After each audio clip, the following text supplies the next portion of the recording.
ಕಾಪು ಕಲೀಲಬೀಡು ದೈವ ಅಣ್ಣಪ್ಪ ಪಂಜುರ್ಲಿ ದೈವದ ದೇವಸ್ಥಾನವು ಸುಮಾರು 1.50 ಕೋಟಿ ರು ವೆಚ್ಚದಲ್ಲಿ ಸಮಗ್ರ ಜೀರ್ಣೋದ್ಧಾರಗೊಂಡು ಕಂಗೊಳಿಸುತ್ತಿದೆ. ಫೆಬ್ರವರಿ 25ರಿಂದ ಫೆಬ್ರವರಿ 29ರವರೆಗೆ ಪ್ರತಿಷ್ಠೆ, ಚಾವಡಿ ಪ್ರವೇಶ, ಬ್ರಹ್ಮಕಲಶೋತ್ಸವ, ನೇಮೋತ್ಸವ ವೈಭವ ನಡೆಯಲಿದೆ.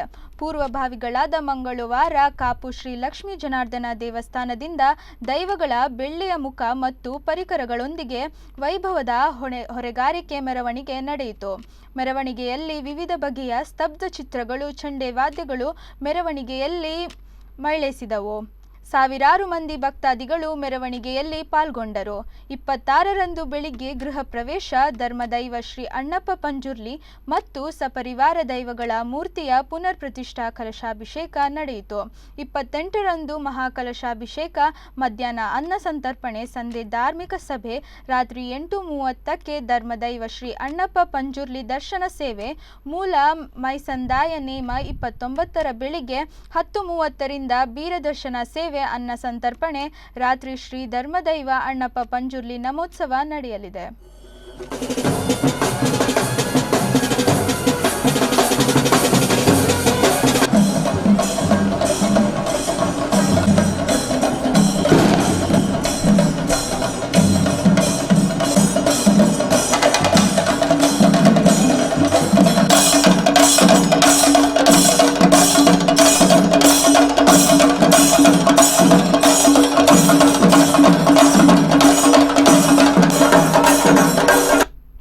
ದಾನಿಗಳು, ಊರಿನ ಹಾಗೂ ಪರ ಊರಿನ ಹಾಗೂ ಕಲ್ಲಬಿನ ಕುಟುಂಬಸ್ಥರು ಒಟ್ಟು ಸೇರಿಕೊಂಡು ಸುಮಾರು 1.25 ಕೋಟಿ ವೆಚ್ಚದಲ್ಲಿ ನಾವು ದೈವಾಲಯವನ್ನು ನಿರ್ಮಿಸಿರುತ್ತೇವೆ.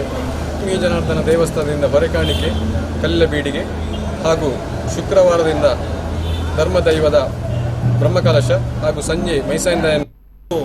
ಇಲ್ಲಿ ಶ್ರೀ ಲಕ್ಷ್ಮೀ ಜನಾರ್ದನ ದೇವಸ್ಥಾನದಿಂದ ಹೊರೆಕಾಣಿಕೆ ಹೊರಡುವುದರ ಮೂಲಕ ಈ ಒಂದು ಜೀರ್ಣೋದ್ಧಾರ ಕಾರ್ಯಕ್ರಮಕ್ಕೆ ಚಾಲನೆ ದೊರಕಲಿಕ್ಕಿದೆ. ಹಾಗೆ ನಾಡಿದ್ದು ಶನಿವಾರದವರೆಗೆ ವಿವಿಧ ಕಾರ್ಯಕ್ರಮಗಳು ಈ ಒಂದು ಕಲೀಲಬೀಡು ಅಣ್ಣಪ್ಪ ಪಂಜುರ್ಲಿ ದೇವಸ್ಥಾನದಲ್ಲಿ ಜರುಗಲಿಕ್ಕಿದೆ.